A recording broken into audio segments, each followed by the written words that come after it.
mean, maybe we're back. Oh, maybe we're back for our finals here at the week 4 of the UKLC, as we have ourselves Enclave taking on Diabolus, and the winner of this will go forward to take on M&M. I forgot the name because I was looking at you and I wanted to say Orcs. I don't know why. Hi guys, I'm Hitbrain and I'm actually joined by Orcs now. How are you doing, buddy? Yeah, I'm good. That proposal threw me off. My head's scattered. Well, you think about that. Let me know at the end of the show what you've decided. All right, cool. You know, I'll just wait patiently. I think like you have to earn it. The tension from the game. Have to earn it? Yeah. After everything we've been through? You need to earn it still. How you feeling about this game? How you feeling about the last games, actually? You know, Enclave really stomped Barrage. There's no sugarcoating it. They just made them. Didn't quite expect that, but I mean, I expected Enclave to come out strong, but the fact that Barrage fell apart was a bit questionable for them. So that really puts them in good standings for this next game, because Diabolus, their game against Bulldog was less convincing, especially since Bulldogs went for the whole shackle strategy, which was definitely interesting. Yeah, emphasis on the int. So I've got to say that Enclave for me are coming in strong on this one, but Diabolus have shown before that they can put up a mean game, particularly Krogs not last game. 25 stacks from that Medjai's. I know. I mean, it was better than a Flick Sejuani with the Medjai's. Better than a Poppy with the Medjai's. I mean, they still won though, didn't they? True. That's the key difference. Poppy Medjai's is a 100% win rate. I'm fairly certain Medjai's has a 100% win rate in the UKLC. I want to get that stat checked, but I'm fairly certain it is. But before we do that, let's pass it over to Sin, who's ready to break down our rosters for our finals today. You know, Diabolus, they did take down Bulldog, but, you know, they proved there was no clowning around in that game, even though there was the Shaco and Enclave taking down Barrage on the other side. So I want to start off with Barrage, with Enclave versus Barrage, who they closed the game out fairly cleanly. They looked so strong, and Governor showed that next level that we've been looking for from him, that level where he actually looks like he could be a top-tier UK talent. And in the jungle, we had Vicek and mid lane Vaji, who took over the game as well. And it's been a lot of a story of this mid-jungle duo taking over the league. And down in the bot lane, it was Kevo and Raisins, who played fairly sustainably, were able to hold on to the game and get a lot of the pressure there. So I want to look at Diabolus, though, who on the other side, they've been putting less and less resources into Yusa as the weeks have gone on, and more resources into the mid and top lane. So Kerberos in the top lane, we've seen as Vladimir multiple times, we've seen as Yorick as well, these carry champions coming back from him. But the last game for me was focused around Monkeys and Krogson. That mid-jungle duo, again, was set up for an explosive mid-game, but if they can leverage the fact that they've got Yusa naturally winning in the bot lane with Hado, then they can snowball the map up towards the mid side, back up that mid-jungle duo, and maybe Diabolus, they can close this one out quickly. My money's on Enclave, though. Do you know what makes this game a lot more interesting? Is the fact that both Enclave, they beat Fnatic, they knocked them out of the round of 8. True. Diabolus, they knocked XL out of the round of 8. So wait, you're saying that the two teams who knocked out the teams top in our rankings are doing pretty good? Wow. Colour me shocked. I mean, the Slayers are here, and we have to find out which one's the best, because they've got to take on a Flaming Marshmallow after this as well. So if Diabolus win this game, it's 3 games in a row for them. So what we saw from last week as well with M&M was they played 3 games in a row, and by the time they got to Fnatic, they looked quite tired. It looked like they'd been worn out a little bit. So, you know, it could be a rough uphill battle for Diabolus. If Enclave win, they've had a game to sit out, take a break, and then they just have 2 games in a row. So yeah, but they'll be coming right at the back of this, and I think, you know, we saw Fnatic stomp M&M. When they managed to sit out the whole week at the end, just defend themselves, they murdered M&M. And then the next week, it was a complete reverse. So that makes me think that, you know, these teams running the gauntlet are going to have a tricky time going up against M&M, who've just been sitting there chilling, roasting the marshmallows, doing their thing. Putting their little Naruto headbands on as well as they're getting ready for their games. Doing the whole Naruto run. Yeah, they run to their computers. Yeah. We did that the same time with a headbutt each other. That would have been great. For the viewers, maybe not for us. If you do look at Diabolus, though, you know, this is their 2nd time in finals. Yeah. 2 weeks in a row they've made it. If they lose out here, it's gonna be it's looking rough for them. As they're looking consistent, but not consistently good enough. They're still getting the consistent performances, but I know as a roster they want to do more. It's interesting how they've developed, because at first it was like the Yusa show, and now it's like Krogson and Kerberos are the ones who are stepping up, and Yusa, I'm not going to say he's playing badly, but that last game, he did get caught out a lot in bot lane. Yeah. It is raising some questions, but it's good that they have some versatility that they don't just have to rely on the use of Show to carry. And Monk didn't have the best early game, but he really came online later on. And this is the first Rek'Sai we saw, because I think the champion's very strong on this patch, but we haven't always seen success on it in the UKLC. I mean, it's had 2 games. It's 50% win rate at this point. Is that 2 games? It's only had 2 games so far. It's been banned a lot yesterday. Yep. But Sin hit on the point earlier on in the show today where it's a very solo queue-esque pick. It's like we saw with the Elise, where it can carry really hard in solo queue, but in comp, it can be a little bit harder to actually pull it off correctly. And we saw Monkeys play a very good invade style game, but then is that purely because it was like versus a Shaco? I think you just need the good team play, because I think the pick's good in the controller offers the gank pressure, and now it actually has some assassination potential late game because you can't just easily dodge the ult. So I think it's a strong pick. It's just if you fall behind on it, you are useless. It's not like the old Rek'Sai where you go full tank and you're a disruptor on the backline. You really are useless if you go that build now. So it's very much a more damage-oriented build, more for bruiser. So yeah, you have to snowball the game. It's a bit like Jin Zhao. Jin Zhao, really solid if you get him ahead. If you fall behind, he's half a champion. And I think that's a similar case here. And Monk has obviously found the tempo to get ahead in the early game. I'm actually kind of sad we don't know Dog Champ here, because I actually don't know who to call for winning. You know, we had a little chat at the beginning of the day. Nick said to me, he was like, who do you think's going to win today? And I kind of put my money on Diabolus to actually make it all the way up. Has got myself a tweet here. Boys hyped after taking down Barrage and are ready for Diabolus Esports. Fasten your seatbelt, guys. It's going to be a wild ride. I hope it is. Hot take. I think that person might be a fan of Enclave. Really? Yep. I thought it was Fnatic because I didn't see the last dash on the E. I thought it was FNC. Yeah, that'd be a bit weird if Fnatic talking like that, especially since they bombed out. They just know it's going to be a wild ride. They bombed out very early. They bombed out to dodge Barrage, and Enclave were like, look, we can beat Barrage. We can beat you. We can beat Barrage. That's the question, is that both these teams have sort of... I mean, I wouldn't say these ones have specifically exceeded expectations, because I think we thought that Enclave and Diabolus would do well, but I think very much people had these expectations of the sister teams to do much better, and this has been quite a wild week all round, so this is sort of the culmination of that, and I'm hyped for a pretty tight game. I'm really excited for it, because we don't have the sister teams, and it's nice to have a league where it's not just Excel and Fnatic dominating. There's a lot of shakeups, and it's also not just like, okay, the shakeups are on the top end of the bracket. Even these bottom teams are performing well. I mean, today we've had Bulldogs get their first point, as they were able to make it into the round of 8. They got pretty close against ours. It wasn't a one-sided game, which is a big improvement from where they were in the first 2 weeks. And I think, like, looking at their game versus Diabolus, they just had a very good early game, and their mid and late was a little bit more questionable. But this is perfect. This is where you now challenge a team who's, you know, I think it's fair to say is a little bit better than you.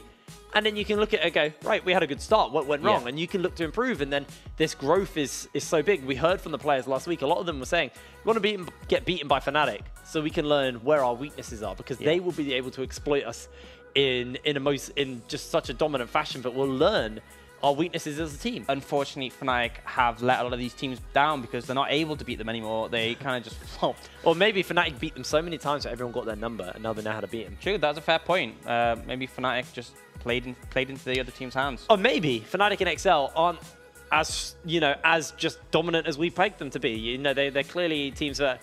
Here's the question. Can be beaten. Gods can bleed. Are the other teams really strong? Or are the two sister teams playing bad?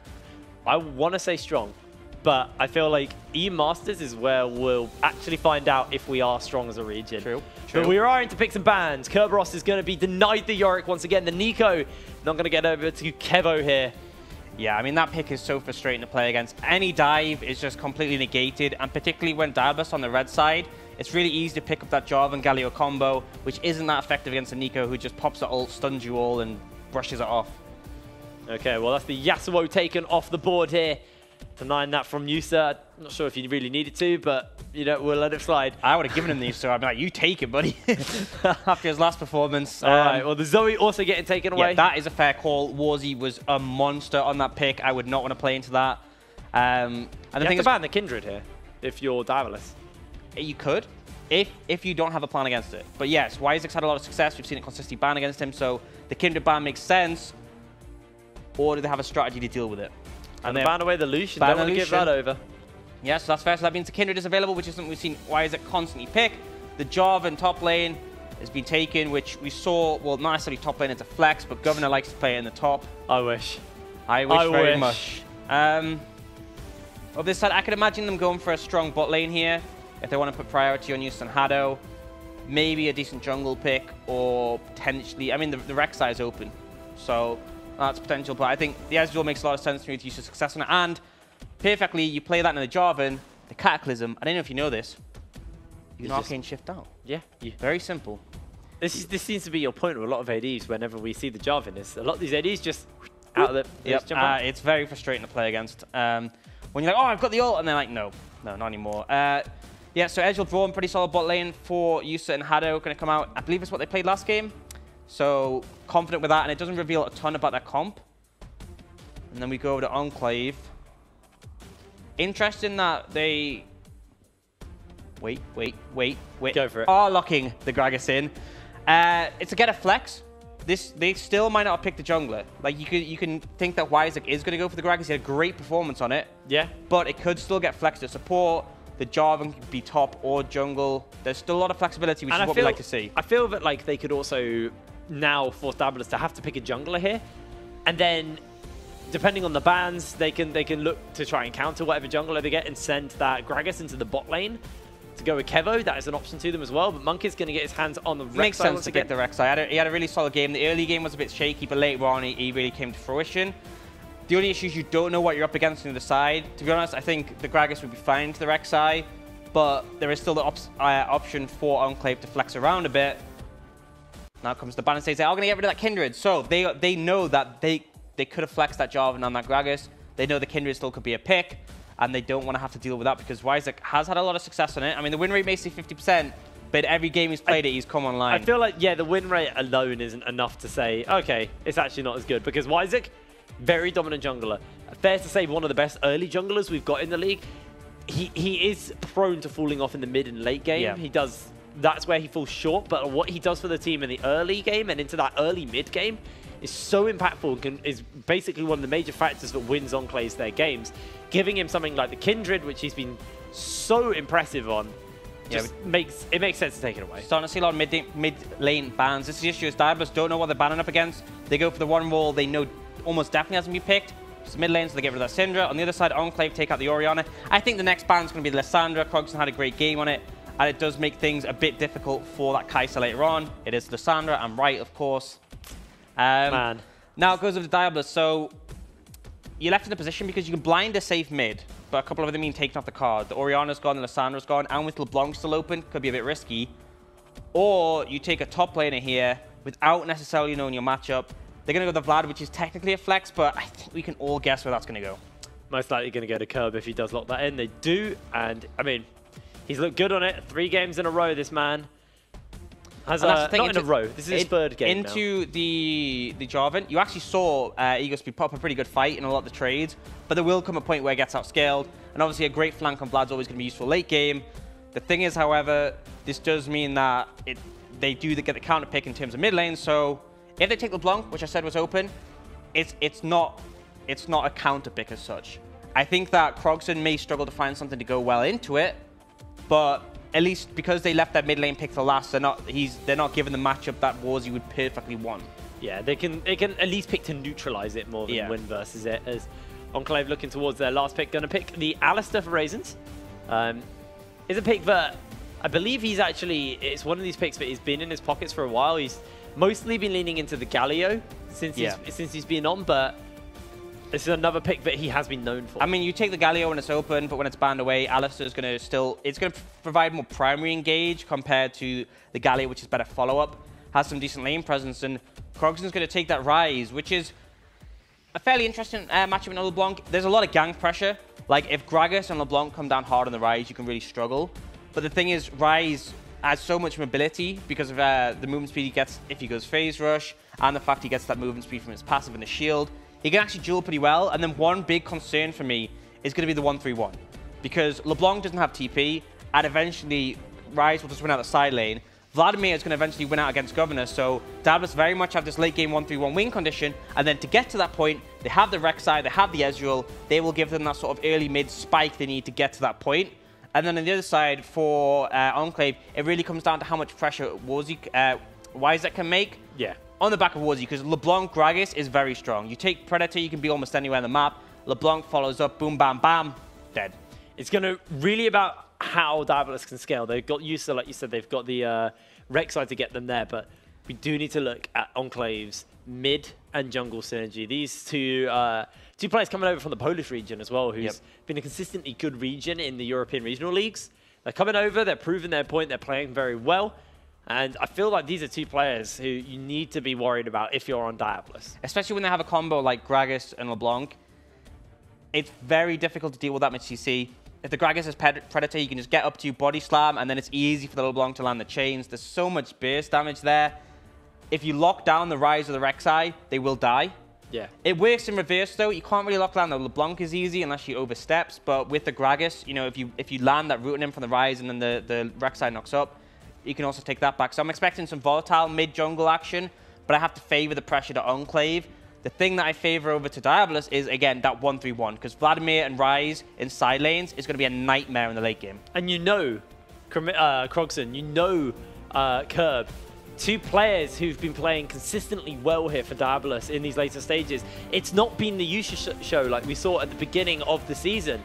It's the Diabolus show now. This team, when they play together, they play as a group. And as we head on to the Summoner's Rift for our third game of the day, for the finals before the Challenge Challenge, we do want to let you guys vote over on Twitter for who you think is going to win this game. Is it going to be Enclave? Is it going to be Diabolus? We'll be revealing that later on in the game. Who's your money on now you've seen the comps?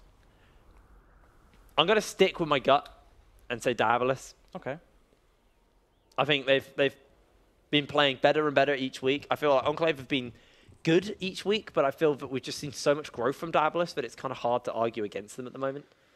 That's fair. I do think their last game was a bit shaky, but I think if they get to late game in this one, they should be able to get it out. But the thing is, I'm just really concerned about that Gragas LeBlanc, because if they start to make moves on the map, I'm not sure what the answer from Diabolus will be, because they're still going to be looking for the Vlad to scale up. They're still going to be looking for the Rise to scale up.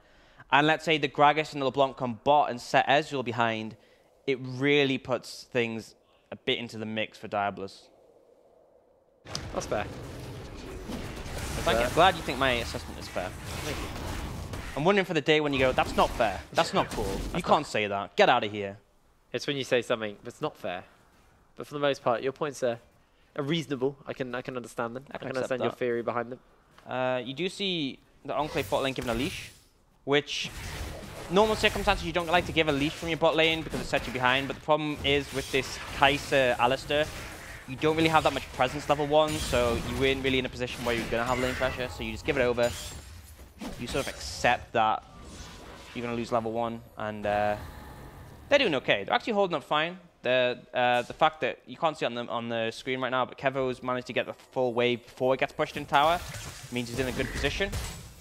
Do you see Wizard heading towards that Scuttle Crab? Thing is, Monkeys is quite low on his clear, and also level 2. Ideally, you want to be level 3 before you look for things in the Rek'Sai. So Wizard just able to pick that one up pretty easily. And see the warning ping come out on him. So they are aware of his position because he walked up that ward. Yeah, it was spotted out, but I think he's just chilling, though. He's waiting for Krogson to overstep, but I don't think Krogson will. Krogson has gone the Aftershock, which is pretty solid to stop the burst from LeBlanc. It does mean a bit less mobility. Oh, they're looking to go and chains it on. Krogson has that Aftershock up for the moment. It's only just been popped and able to tank a lot of damage there. And that is the power of the Aftershock. The difference between having it or not might have mean he had to flash or even died there. He just negated so much damage. All right, well, that poll on Twitter has closed, so just trying to get what it is. Who won? All right, well, you guys at home believe Enclave with 56% of the vote are going to take this win. It is very close, and it's not like the Fnatic one where 70% of you were hella wrong. I don't blame you for being wrong on that one. I was wrong too. I was wrong too. Yeah, so I was wrong both times with Fnatic. I mean, that's not too surprising. But you see Monkeys, he's very low looking for this gank. But if they find Warzy without cooldowns, he's low as well. So I don't think it's a good play to go for, and Monkeys backs off as well. I think the lack of mana on Krogson and the fact that Warzy has Ignite, that's a fundamental difference. Is that TP obviously going to keep you in lane longer. It's great for that split push later, but right now, I'd rather have the extra damagey boy. Yeah, I feel like if he used that distortion to like shove the wave, that would have been Monk's sign to go in. Yeah. But Warzy didn't. He just sat back, played at a distance, and was okay. Seeing on the wave ping coming mid, so looks like they're trying to, both junglers putting a lot of pressure around this mid lane. Understandably, I think that's where the fruition of the map's going to come. If you get the LeBlanc ahead, you can roam and take over things.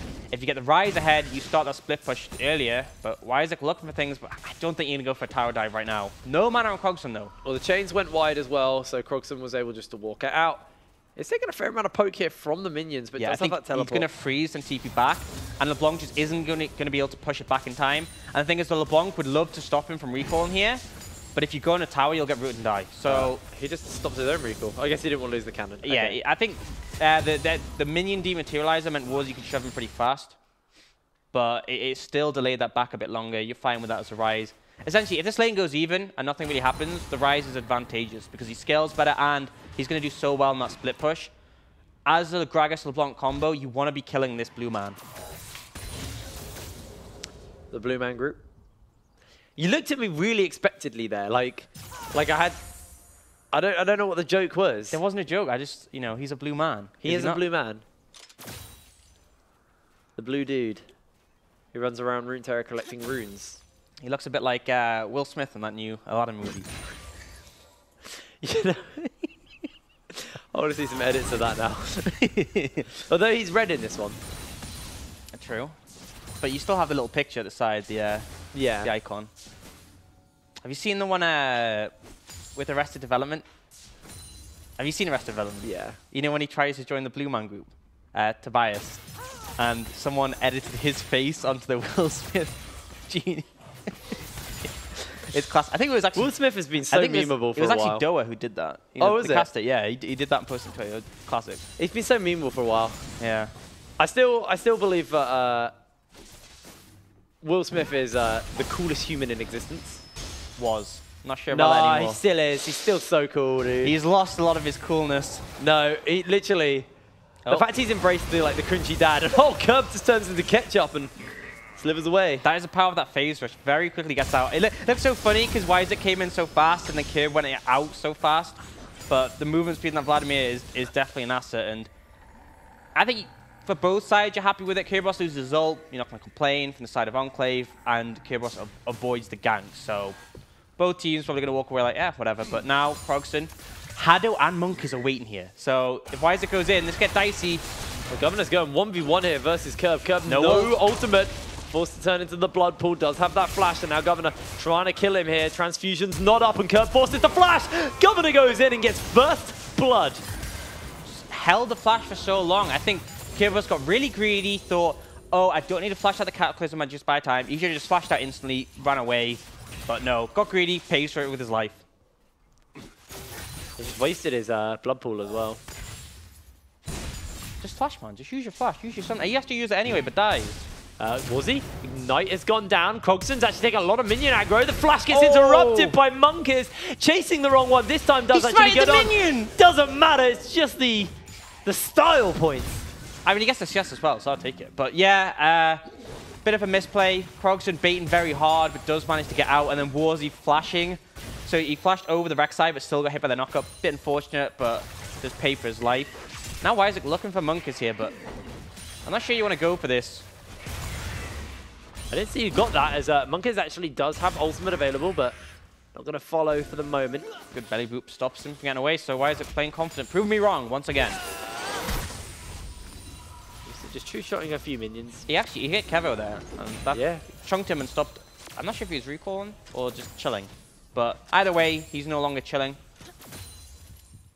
And we can take a bit of a stock of the game. Fair CS lead bot lane coming out from that Ezreal.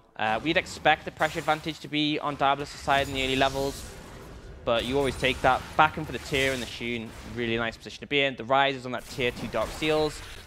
So Diabolus doing pretty fine at this point. The only concern was that top lane. It's not a massive deal, but if Curb keeps dying like that, that's when it becomes problematic. But the fact that Isaac and Warzy haven't taken over the game is pretty positive. But they keep looking for... Isaac is permanently mid. Yeah, this is a rough game for Krogson. He's playing. He's played it well. He's got a CS lead. He's actually not died. He's got an assist as well. But now Raisins does have that headbutt pulverize, flashes down on Krogson, and Warzy. Distortion goes wide. I'm not sure that's wide. He just face planted the wall. Just wanted to give it a kiss. Yeah, not sure about that one. But either way, it happens. So Krogson gets away, but now they're sending more. Oh, Krogson duck dives, dips, and gets knocked up. All of the CC comes in. Aftershock is enough, and now Raisins comes in. Monkeys may have just delivered himself to death. In comes the flashes, in comes the ignites, and down goes 2 members of Diabolus. Wyzik snipes him out. And they were like, right, 2 people wasn't enough, 3 wasn't enough, let's bring 4, and the flashless rise. Nothing you can do against that Cataclysm. Monkeys tries to come in to save the day, but way too late, way too weak, just gets taken down with them, and good play from Enclave. You know, if you can't do it with 2, bring 4. And I mean, Diabolus are unable to really get anything on the other side. Yusa farms away, he's up in CS over Kevo, but Kerberos just trying to catch up to Governor, who... I mean, picking up that kill is getting him even further ahead, and we said the Vlad will outscale the Jarvan, but if you start to fall behind, it makes things very difficult. Vlad is one of these delicate balance champions. Either he can sustain all of your damage in the 1v1 and end up winning out, or your burst is just enough to blow him up, and then you really are going to struggle. So right now, it's looking like the balance is very much tipping in Governor's favor. Kerberos needs to play it safe for a bit longer. Oh. See what use is going to look to buy. Probably the Iceborne Gauntlet on this base. Should have He's waiting. most of that gold. He is waiting. Doesn't actually have any help. He has health. Help. Oh, No one's I think he said nearby. health. I was like, He has help. Yep, Yes. that is correct. But he was alone. Just, I think he's just testing his damage. All by himself, yeah. Getting some Klepto stacks, why not? I mean, if he got a gold sack from that, he would have been quite happy. Absolutely. See some posturing on the bot side. Raisins doesn't have vision. They might look from here. Oh, Monkeys failed the tunnel. But it's still placed. How weird. That's very weird. That happened. And Monkey's going to start the dragon now. In anger at what happened with the tunnel. I hope he takes that tunnel out of the pit. There's a curb. Getting dunked. Governor kills him. And that's what I'm talking about.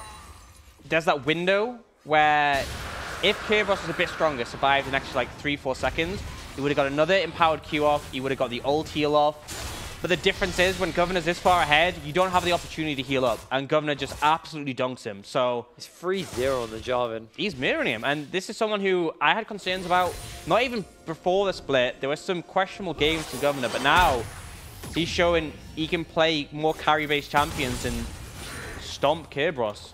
Warzy actually been spotted out by Krogson. Big chunk of damage. That Aftershock tanks up all of the chains. And Krogson able to walk away. A little low on mana for the moment. Does still need to get some of these mana items under his belt.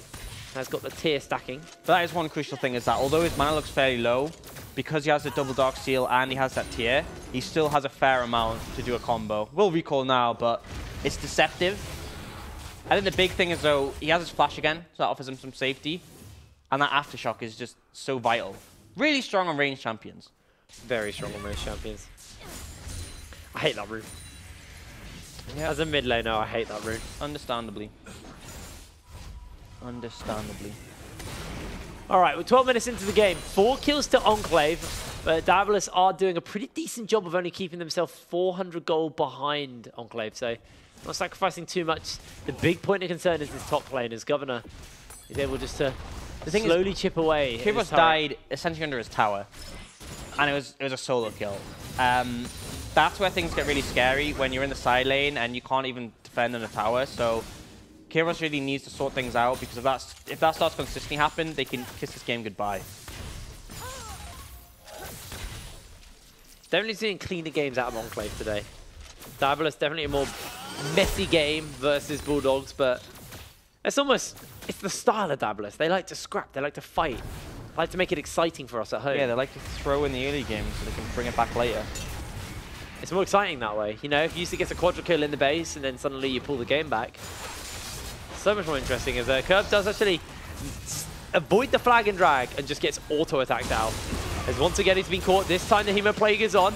Yes, Gets himself inside the blood. This might be enough for the shutdown. No, Governor flashes away, and Wyzuk is speeding his way in with that Predator. The heals are coming up, and now Curb is forced to run away. Monkiz is coming in. The flash comes in, and Curb might just get himself a turnaround. Monkiz saves the day on the Rek'Sai. Oh, and crucially, Wyzuk's flash just came up now. If he had it at that time, he might have been able to predict Kerberos's moves or flash early to speed up the channel and land on him, but instead, he ends up missing.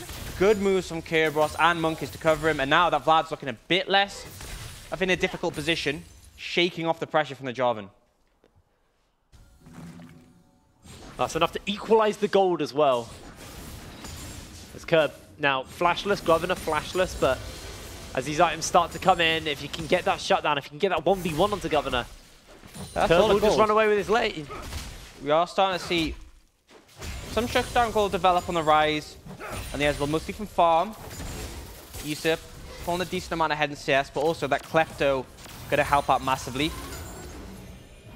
And it's not looking the best situation for Enclave, but they still have this mid-game strength. They just have to capitalize. Because as we said, Diabolus in the late game, it's going to be very hard to deal with that 1-3-1. You have these really powerful mages. But Enclave still have the time to make plays. And they need a good mid-game, say 15 to 25 minutes. They can really find the opportunities to get ahead there, but they need to make things happen. I'm looking at Wise. You know, he's had pretty good games so far, but right now behind compared to this Rek'Sai. But he has the playmaking potential of the Gragas. He has that flash. They look for something bot, but I think they're just defending the tower at this point. You see Wyzuk hanging in the wings. Both those junglers want to make this play happen. Monkiz has spotted them all out though, with that tremor sense. So it looks like Diabolus just going to step away. True shot barrage just to the face to hit Razors and Keve. What do you think it'd feel like getting hit by a true shot barrage? What experience do you think it'd be? Do you think it'd be like a burn or a sting? Or I think it would vary depending on what he's built. I feel like if it's an AD one, it'd feel more physical. It'd feel like you're getting hit by something solid. Like a baseball bat? Yeah, it'd be like a massive baseball bat flying into your chest. Yeah, and you think I feel the AP like if would like sting? I feel like it would. I feel like it would just drain you, like really tiring almost, but like painfully tiring. What experiences have you gone through? You've never been hit by a true shot barrage. It's painful and tiring, but it seems to always happen. It's like listening to you cast. Oh.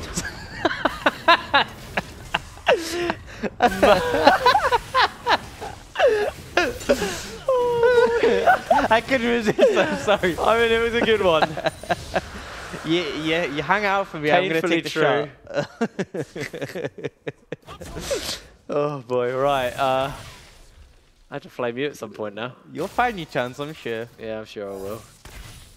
Right now, let's go back to flaming players. So, pick it up, Yusa! What are you doing? Right now, he is shoving in mid lane, trying to put pressure on this tower, and it does limit the LeBlanc's movements, but Krogson just got... What do you think that feels like?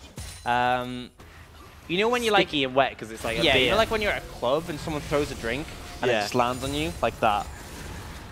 But a lot more. Yeah. It's a keg. Yeah, it's a lot. I mean, that keg's made of metal, actually. There'll be shards in that. But fight's breaking out. Double distortion. Use the arcane shifts away. In comes the Glacial Fissure. Not going to chase, and that's a hum and a ha. Yeah, so I've been doing some research recently, and I was testing some things in the practice tool. And I found out if you land abilities and skill shots, they tend to be more effective. You're not wrong. So it seems like Diabolus kind of missed the ball there. Hado missing that Glacial Fissure. If he stuns, Kevin can go in. Yeah, he might be able to jump in. That's going to be a lot thrown in, but Hado joins in, and now Raisins is jumping in. Warzy with a double distortion on. Ultimate's already been used, and he's going to get executed out. As Warzy is able to jump away, and Raisins forced to flash curve. Hemo plays, true shot, the combo, that's an bang! Stakes on the menu for Kerberos. What a combo! I mean, I wasn't sure if it was going to be enough, but they found it. They used the synergy, and crucially, Kerberos was like, I'm going to ult here. I think it'll be enough. It's good synergy from East and Kerberos. Good friends they are as well. Good friends they are indeed. Now, Hado, explosive cast away. You can't do that through the Unbreakable, I mean, dude. That's why the Braum pick works so well into the Gragas, because if you throw the barrel into a shield, he just gets knocked back, as you saw. Only effective if you're flanking at that point. Yeah. It looks like Crogson's been sent to deal with Governor while... I mean, this is the problem, is that Crogson's actually fine against Governor. He's farmed really well. Like, you look at the difference, both top laners on 140 CS, but Crogson's on 180, so he's in a really comfortable position. The goal difference isn't as significant between him and Governor, so he can handle the lane fine. And then Kerberos goes in the bot lane, and there's no one you really want to answer him, because you don't want your LeBlanc to sit in there clearing waves. You see Warzie's come mid because he wants to be where the action is. But now Kerberos is heading bot, and Diabolus have already started out that 1-3-1 that we said is going to be so critical for them to win the game. Curve now got himself a Crystal Scepter as well, so can kite from Governor a bit more effectively. Yusa with the Iceborne. There's a lot of slows here on Diabolus now. It's really hard to chase and go for these extended fights, and once again, Isaac went in for the runic item in the jungles, but the runic echoes, but actually he's picked up a Spectre's Cowl, so he's opting into a more tanky Gragas this time. Yeah, I've seen this quite a bit from a lot of people like to go that full AP build, but Isaac very much gets the runic echoes with the early pressure, then goes more tanky. And actually, they've made a move. Krogson and Kerberos coming mid. They now have 5 members sieging on this tower, just as Enclave moved members to try and react to the split pressure. Diabolus for the wild one, but that means top tower, this bot tower are undefended. So they're just going to sacrifice them. The top tower is dead. The bot they're tower, not going to lose bot. Curve should get there in time, although Governor doing a pretty good job. Curve comes in with the Proto Belt. Yep, he's able to defend. Lots of slows, remember, with that Crystal Scepter. Quite tanky as well. Got a lot of health with the Proto Belt. I mean, Vladimir does have a lot of health from the AP transition, health transition to the AP. It just goes both ways. It's a weird stretch you're doing there, mate. Just, stretching my shoulders out. Ooh, ready for a big team fight coming up soon. I feel like we're now at the point where Enclave are going to be like, look, this 1-3-1 is getting frustrating. We need to find an opportunity to force something and take a team fight and then start to snowball this game. And I think Mountain Drake might be that point, because Diabolus want to get their hands on a second Mountain, makes the 1-3-1 even more effective and even more threatening. Absolutely, and it starts to make you wonder, can they just send 2 people into the Baron and they duo it? And the answer might well be yes, but for now, that will be the objective on the cards. Question is, will Enclave give it up? Because if you look at the vision control, there's just none on the Dragon area for Enclave. And so it just feels like they haven't prepped for this, and they might end up having to give it up. I mean, Wiseco's in the area, he might be able to look for a steal, but I feel like they're way too late on the vision control to be able to contest this. True Shot comes down. Crogson's been sent in to that lane to deal with Governor. Governor does have the Hex Drinker. Monk is looking to chase. The flag, the drag, the chase comes in, and Monk might just be assassinated here. See if the dunk's going to be enough. They haven't actually got themselves one yet. It's going to get turned around. Monk holds out fast, and 2v2. They get themselves a kill. Meanwhile, a fight breaks out in the mid lane, and we see Yusa does fall to Kevo. Yeah, so really good moves from Diabolus. I wasn't sure if that engage is going to work for Monk, but he bought a lot of time, and now Hado has to do the same. All right, Curve's actually able to make it in just before it falls. Throws down the Hemo Plague and the Tides of Blood. Kevo is here. In comes the Realm Warp, and the party's on. Crogson's in as Kerberos is going to go down. A 1-for-1 fight, but Monkus gets a knock-up, making a double hill for Crogson. And Diabolus are going to be able to walk away happy and take a Mountain Drake. And that's the crucial thing. The Realm Warp comes in clutch. He manages to move himself over and clean up that fight as well. And now look at this rise. 226 CS. 3-1-2. He is very strong right now, and this is a late game win condition Diabolus need. There's no one who can answer him in the side lane. No, there is no one who can answer him in the side lane. And now they have double Mountain.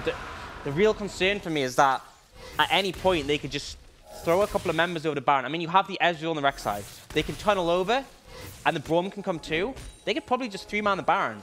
And as long as you keep the pressure up so that the other team can't walk into the area and see that happening, they can essentially pick it up for free. But again, as you said, the split pressure, towers will go down very fast if anyone is touching them from the side of Diabolus. Gonna see Governor pick himself up this turret finally as Curve Crystal Scepter can't slow enough with the flag and drag. Now got himself that needlessly large rod, so maybe the Spellbinder, maybe the Death Cap. What would you go for? I've seen a lot go for the Spellbinder. Does give you a lot more mobility as well in these big flanks, but Death Cap is just, yeah. I mean, Death Cap's such a feel-good item, right? I would lean towards Death Cap because he has that phase rush already. But maybe I'm just greedy with my builds. I mean, Death Cap just feels so good. Yeah.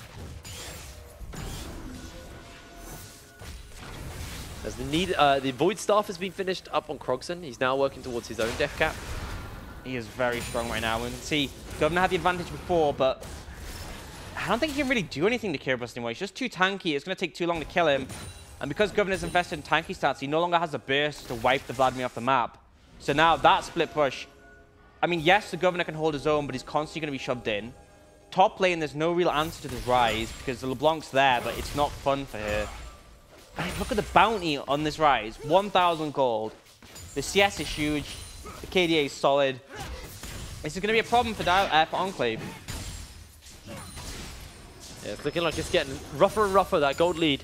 3,000 over to Diabolus, and Warzy now on the receiving end of a ganks, forced to use that distortion, gets pinged in place, and Krogson with the aftershock does so much damage here, and now Yusa looking to try and find himself a kill, goes in and takes him down. Nice and easy for Diabolus already, picks up the kill and a blue buff. And that's the issue. Warzy was trying to answer the Krogson split push, but really not in a great position to do so. LeBlanc seems like he can't pin it down, but when you have the mobility off of Rek'Sai and the lockdown off of Rise, it was fairly easy pickings. And the crucial thing is, Enclave had no pressure on the map to really stop Diabolus from going for that. Yeah, let's get that point and click down and stuck in place. Even you could land that one. I don't know. I don't know. Might be a little bit hard. They're starting the Baron. They are starting it. They're inside the pit, already going down very, very low. There's double mountain doing a lot of work. Wyzuk loses half his HP. In comes the Glacial Fisher, and Kevo has entered into the fray. One kill has already been picked up here for Diabolus. The Tides of Blood is on, and Kerberos has entered into the fray. 3 members of Enclave fall. The chase away, the dump, everything is thrown onto Kevo as Krogson is chasing him down here. Does land the root, does land the Q. The E takes him out, and it's the full wipe onto Enclave. Diabolus are just murdering Enclave here. They start the Baron up. They know Enclave have to contest, and Warzy, he's has coming. double distortion. Their health bars are so low. Frozen in the chains. Yusa jumps in. Warzy's low. He's going to fall down to Yusa. And down goes the Baron. Diabolus take control of the game. Really good peel off from Diabolus there. There was a bit of concern that Warzy could come in and maybe get a pentakill when the health bars were that low. But the control was there. Krogson instantly moved out and landed that root. Yusa was there with the damage. And Diabolus have just completely taken control of this game. I mean, look now. There's Rabadon's picked up by the Vlad and the Rise. He actually distorted chains that gave him the time to get the root. I think if he just distorted, then distorted into the pit, and then went back, and then went back, he would have at least killed someone. And yeah. He wouldn't, like, without getting into double distortion range, you wouldn't have been able to win that, but you might have been able to take a Baron of one member. I mean, this is a surprising thing, is that we look at how did that play start. Warzy got caught, okay? What happened in the play? Wyzuk went too far forwards and died, which really stopped any chances of them contesting it with a smite steal. And then on the back end of it, Warzy dies again.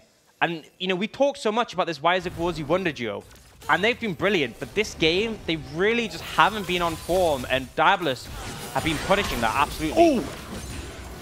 True shot, hitting hard. Bear in mind, this isn't a full AP Gragas, because when you see a full AP Gragas and he gets chunked out hard, you're like, fair enough. This is a Gragas with an adaptive helm and Merc Treads, and he's still getting chunked out pretty hard.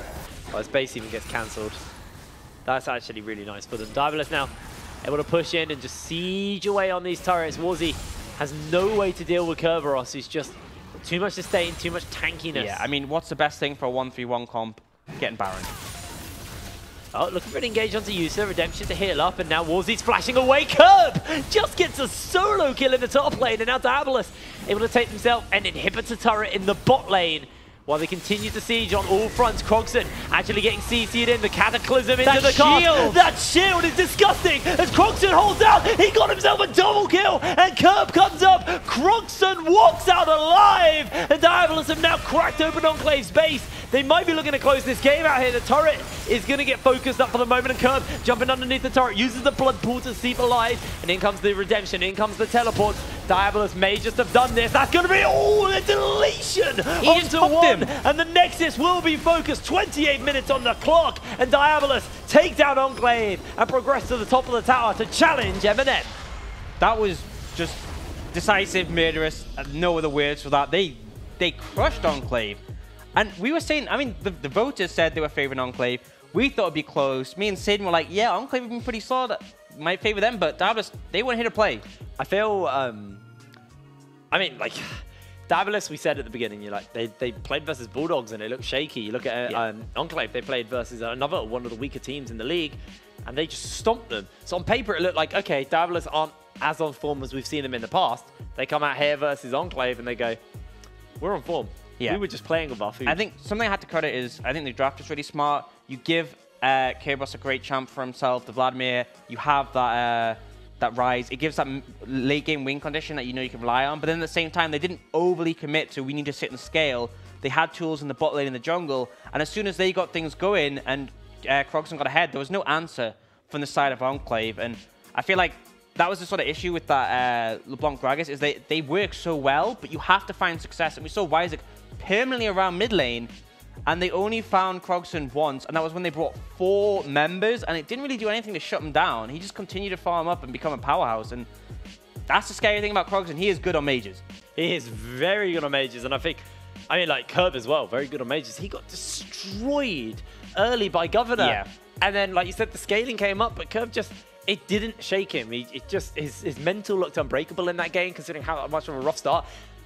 Another unbreakable kind of mental. You got to mention Krogson, like you said, good on the mages, but he was permacamped, dude. And he just, he had them on their death note. But we do have an MVP, and that is going to be Monkeys for that game. Great game on the Rek'Sai. It was hard for me to actually figure out who I thought was going to get MVP, because I feel like Herb, Monkeys, and Krogson all played fantastically well. But Monkeys, maybe a bit of a slower start versus something like Isaac. But, no, to Warzy, sorry. But then he just... It is Isaac. Well, it is Isaac, yeah, sorry, I'm getting them muddled up. Both begin with W, that's it. True. Yeah, but and they're always next to each other, so I don't know who's actually the jungler and who's the mid laner. I think, for me, it was the fact that we've seen Isaac consistently have these crushing early games. Like, he has been one of the strongest early junglers in the league. And Monkeys picked... This is someone who, a lot of people thought of him as a sort of tank-only player, but he picked this Rek'Sai, went ham in the early game, and he won the early pressure. He had more early pressure than Isaac, who is, up until now, been one of our strongest early junglers. So I think that explains why he's our MVP, because he facilitated the Vladimir and the Rise to get to the point where they could just split to the heart's content. Well, before we get on to our last game, let's have a little look at the bracket and see how everything is shaped out in the week 4 of the UKLC. As you can see, Enclave and Barrage. Enclave came out on top, and Bulldogs versus Diabolus. Diabolus came out on top, and I mean, where's Fnatic Rising? Where's Excel? They are knocked out in the round of 8, and now Diabolus have ascended to the top of the tower, and they are looking to challenge M&M for that title of the Tower Champion. If M&M can get this win here, they will propel themselves into 2nd place, I believe. Yeah. I need to check the table, but I'm fairly certain that puts them into 2nd place. Yeah, we'll have the scoreboard later so we can fill you in on all that, but I mean, it's a close match because both M&M and Diabolus were on the heels of Excel and Fnatic, and this is an opportunity for one of them. I think both of them have collected a lot of points, but one of them to really shoot forwards. It's going to be a tight one because obviously we saw M&M play once this week against Fnatic. It was very decisive, looked very good. If they play like that and Diabolus played like they did last game, it's going to be close. I think this one's going to be a bloodbath. We've had a few controlled, slower games so far, but the Tower Challenge is always just like a 20-minute bloodbath, man. A clown fiesta. We love it. I think we've got some clown voices we can bring out at some point. Yeah. I mean, yeah, man, it's not the UK scene if it's not messy, if it's not crazy and just exciting to watch. Yeah, I completely agree. It's fun. It's fun to watch, but these teams giving it the absolute all. Yeah. All right, well, coming up after the break, we have the Tower Challenge. Diabolus have climbed their way to the top of the tower to take on M&M. So we'll be going to a break shortly to get going with that game. But seriously, for the moment, let's have a... I would like to show you okay, my beautiful Pyro friend. How cute. They are cute. I like the little... Like, they got horns. Like, they always live in Freljord as well. And they got, like, their tongue out the whole time. So surely that thing is just, like, frozen out all the time. Like, there we go. I think they would have evolved to, like, not have their tongues freeze. They're kind of like the lemmings of Runeterra. They're kind of just useless. They're cute, but they're useless. That's cold. On that cold bombshell. Useless? I think that's a harsh one to say. Well, while we're in the break, let us know in Twitch chat if you think Pyros are useless. Don't go anywhere. We'll see